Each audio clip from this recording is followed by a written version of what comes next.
Hello, hello, hello. Big Scary back again with another great show. Make sure you smash that like button and that subscribe button so you'll be notified when another amazing episode drops.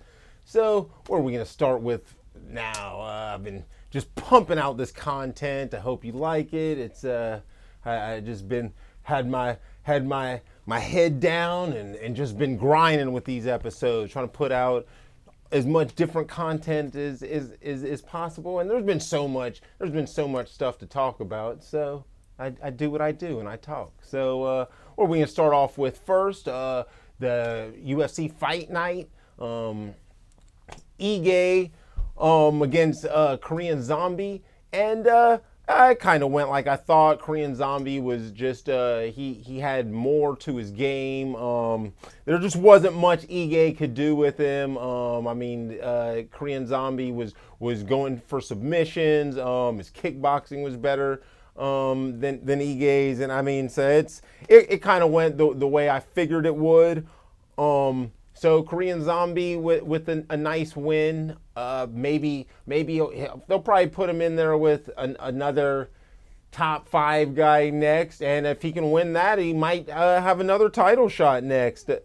Korean Zombie, he's legit against anybody. That's the one we haven't seen is Volkanovski against Korean Zombie. So the UFC is probably pulling for that because so if Volkanovski gets through Ortega, depending on how close that is,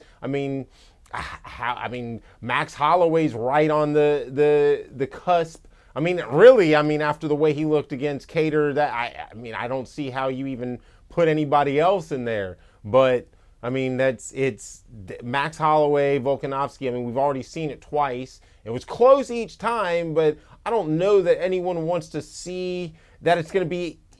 You don't want to keep giving the same fights over and over and over because it was good, but it wasn't like edge of your seat good per se. It was just they were good fights, but I don't know that you necessarily want to like headline a card like that necessarily. I think Max Holloway would probably have to pick up. But it's inevitable that they're going to fight again, just because the way they've both been looking. But I don't know that how quickly the UFC really wants to do that. But so that was a nice win for the Korean Zombie, and we'll see what they have for him next. Let's see what other big fights were that night. That Bruno Silva had a nice KO finish against Wellington Turman. It was Bruno Silva's first fight in the UFC, and from guard he landed some nice shots and knocked him out. What else? Matt Brown got a nice KO finish. He's 40 years old. Matt Brown still knocking him out. What else was in there? I guess Ricky Glenn had a nice finish earlier in the night. But so it was an all right card. Nothing to get too excited about. Let's see. Our next fight night coming up this weekend is Cyril Gane against Alexander Volkov. And Volkov has looked pretty good. And Gane's looked good. Gane's undefeated. His last 2 wins are coming against Junior Dos Santos and Rosenstreich, and so Gagne's look good. The thing is so how are they really going to push him? Gagne and Ngannou train at the same facility, so I've yet to hear if they're willing to fight each other. But I don't know. Maybe the way they're pushing Gagne, this is going to be his second headliner. I guess the other one would have been more that it was Junior Dos Santos, but they still kind of were feeding Junior Dos Santos to Cyril Gane. So, it is that he did headline it. So, is he going to, are they really are they going to be able to get him and Ngannou in the cage together? I guess we'll see, but I'm going to have to go with Gagne is going to be just too much for Volkov. Volkov's good, but he's got his last 2 wins are against Walt Harris and Alexander Overeem by KO. But I kind of think Gagne is just going to be a little bit too athletic for him. I call Gagne third round knockout. So let's see.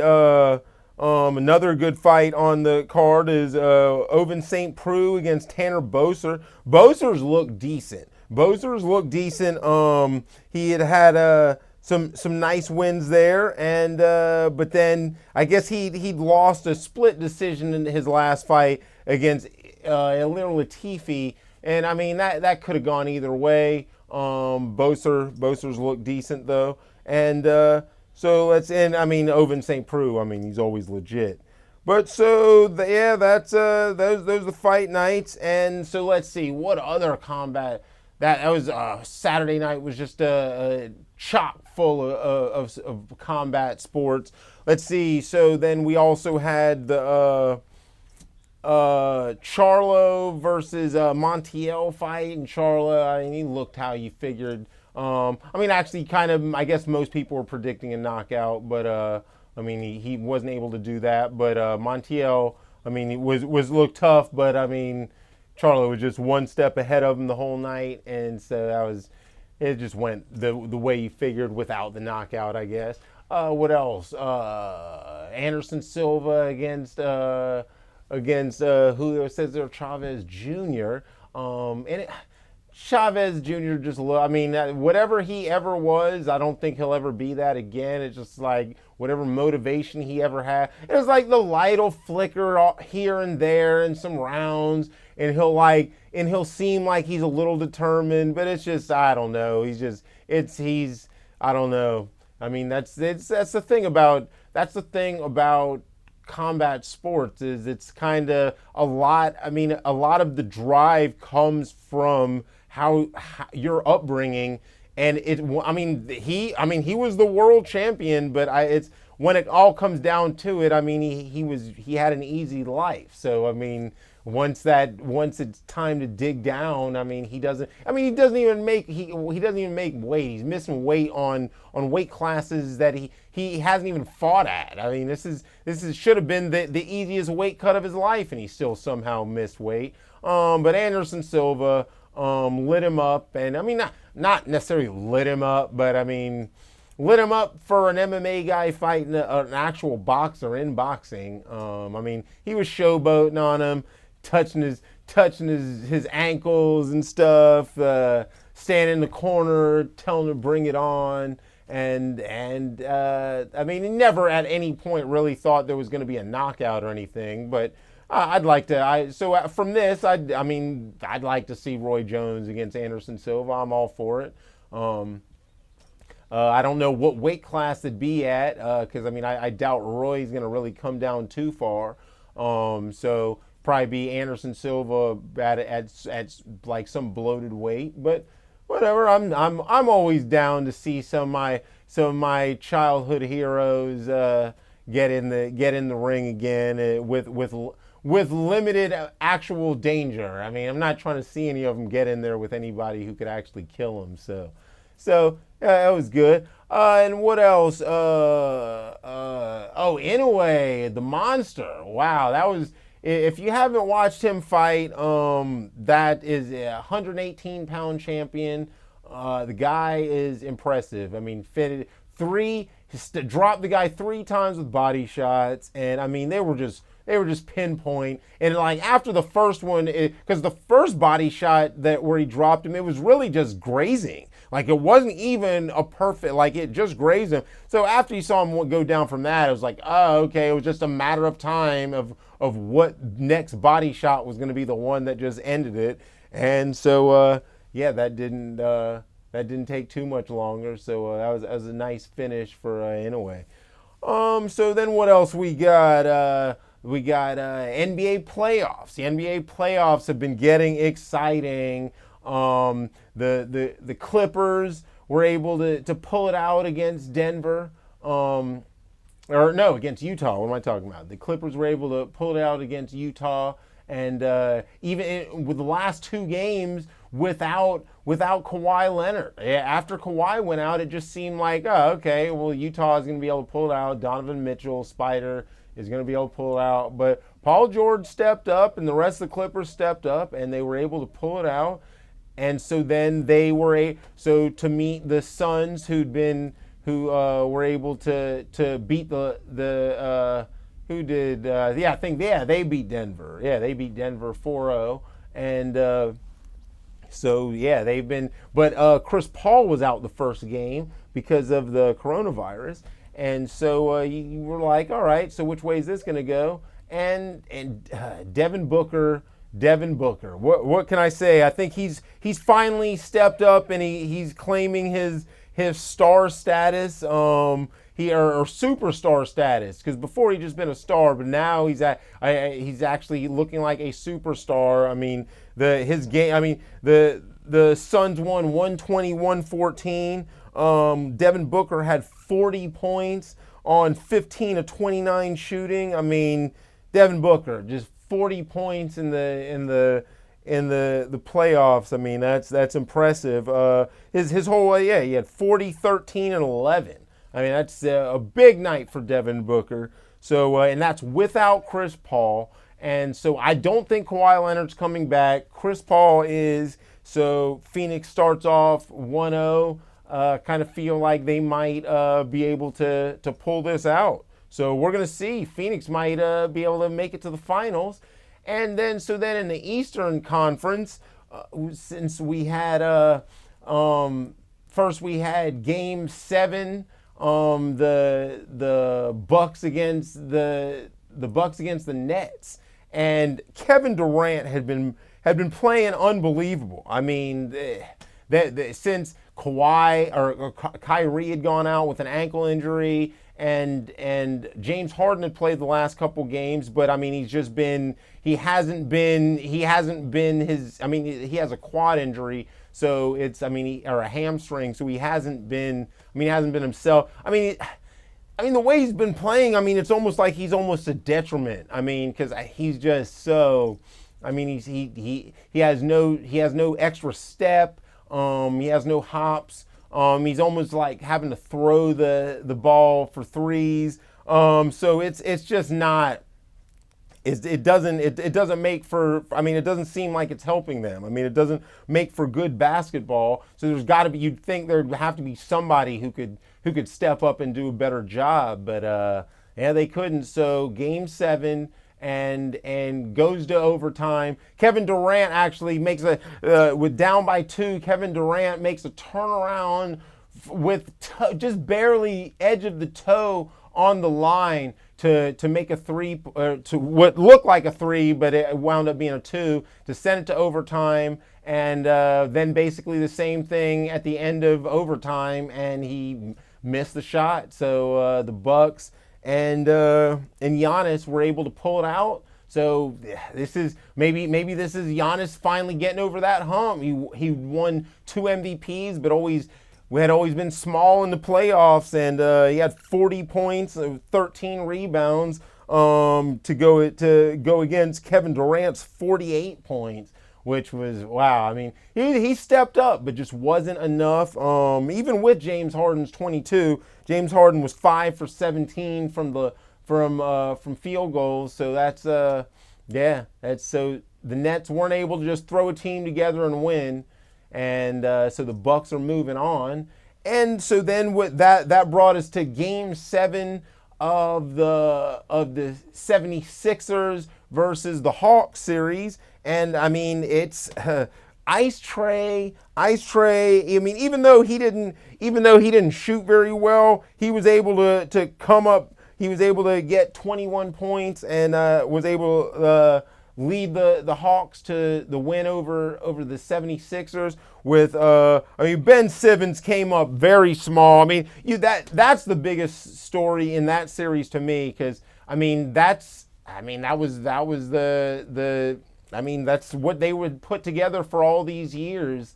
That's the Embiid and Ben Simmons were the big two, and they were just going to go back and forth. And Embiid, he had 31 points. And he was hampered by his knee. He had a slight tear in it, but he still came up semi-big each game. But But Ben Simmons not being able to shoot, and the worst part of not being able to shoot is that he's also scared to shoot. So, I mean, you remember someone like Lonzo Ball, even though Lonzo never made it this far, but at least when he shot horribly, but I mean, he at least would shoot, and so he'd at least score some points here and there. Ben Simmons is like regressing in his game. It's like now they can play hack a Ben. It's like he shot like under 40% free throws in this series. So it's they're gonna have to decide what they want to do with Ben Simmons in the offseason, because you're not gonna win. I mean, who knows? Maybe someone will, but I think his time is done with the 76ers. I mean, an unbelievable defensive player, but you have to be able to shoot at some level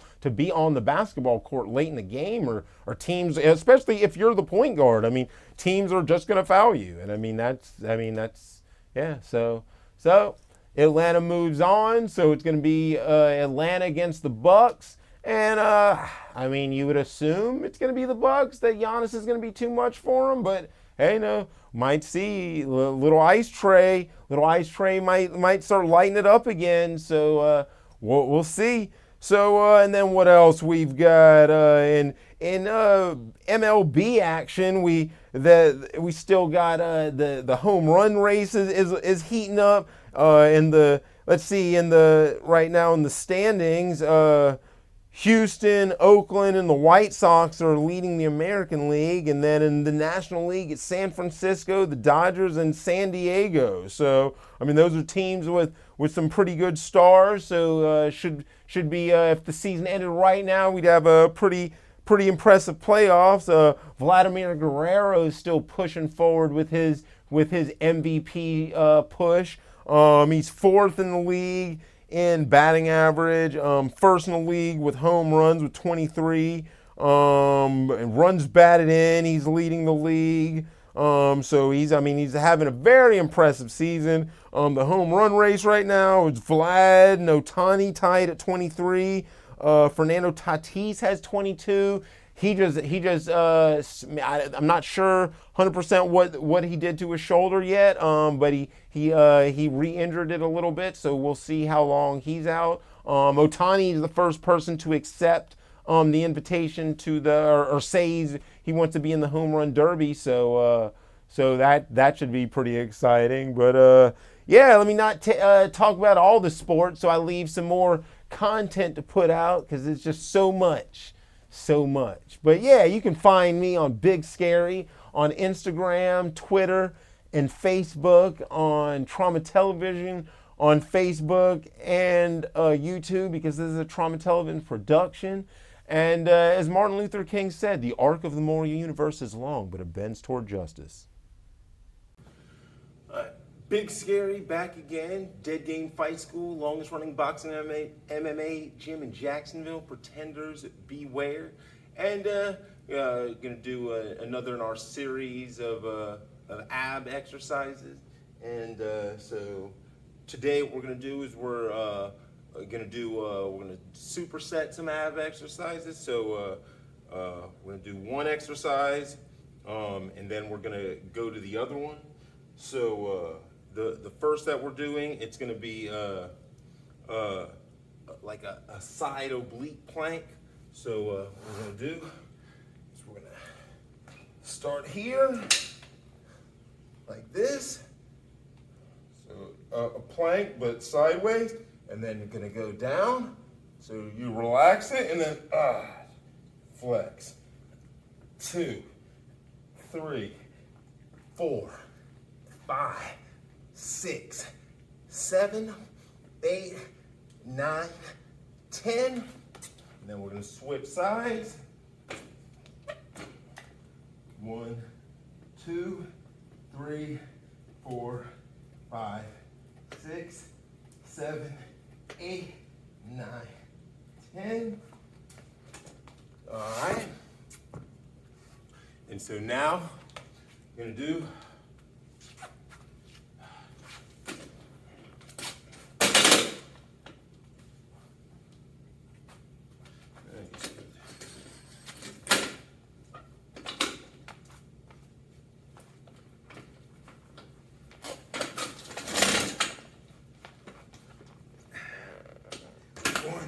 2, 3, 4, 5, 6, 7, 8, 9, 10, 11, 12, 13, 14, 15, 16, 17, 18, 19, 20.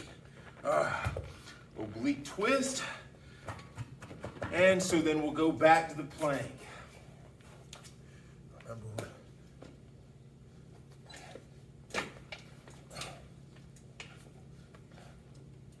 1, 2, 3, 4, 5, 6, 7, 8, 9, 10.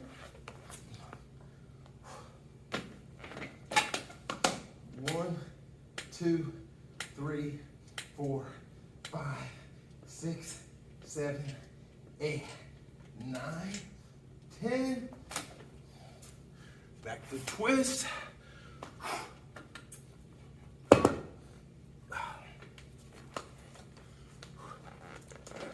1, 2, 3, 4, 5, 6, 7, 8, 9, 10, 11, 12, 13, 14, 15, 16, 17, 18, 19, 20.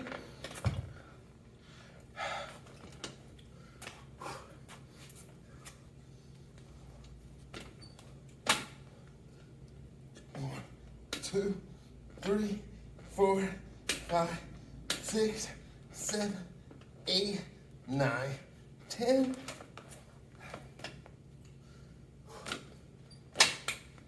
1, 2, 3, 4, 5, 6, 7, 8, 9, 10.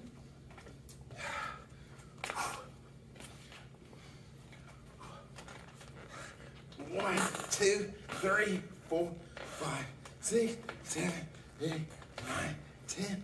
1, 2, 3, 4, 5, 6, 7, 8, 9, 10.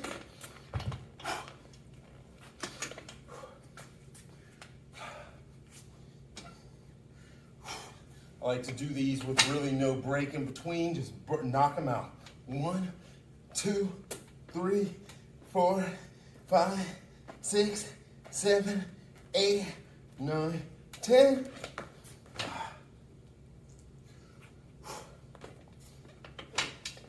1, 2, 3, 4, 5, 6, 7, 8, 9, 10.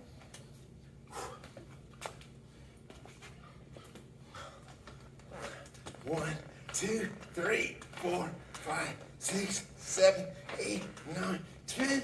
1, 2, 3, 4, 5, 6, 7, 8, 9, 10.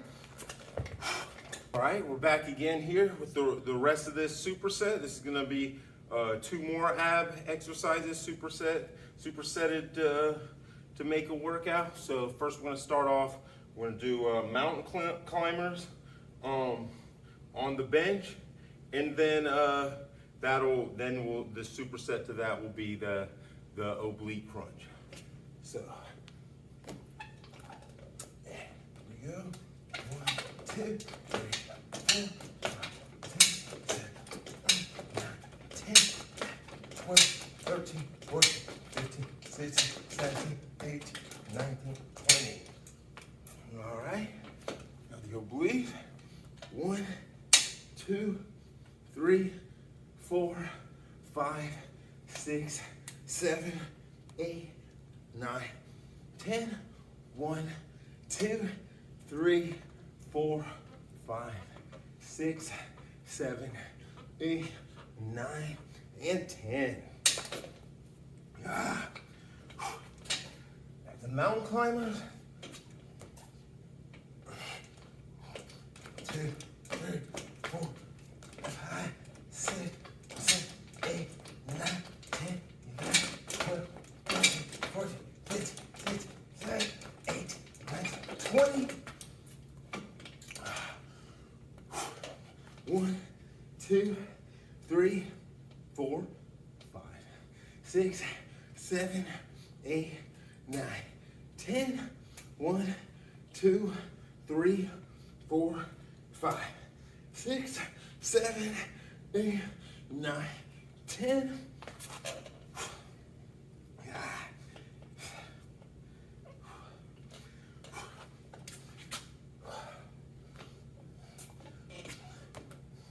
1, 2, 3, 4, 5, 6, 7, 8, 9, 10, 12, 13, 14, 15, 16, 17, 18, 19, 20.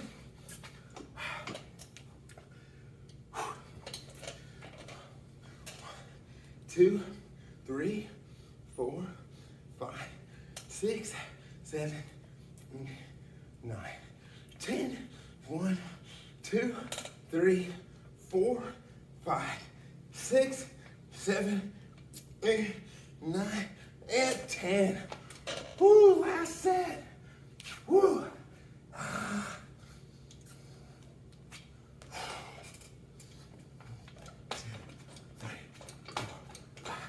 6, 7, 8, 9, 10. 1, 2, 3, 4, 5, 6, 7, 8, 9, 10. 1, 2, 3, 4, 5, 6, 7, 8, 9, 10. 1, 2, 3, 4, 5, 6, 7, 8, 9, and 10. Woo! That's the end of that. Be sure to join us for some more ab exercises.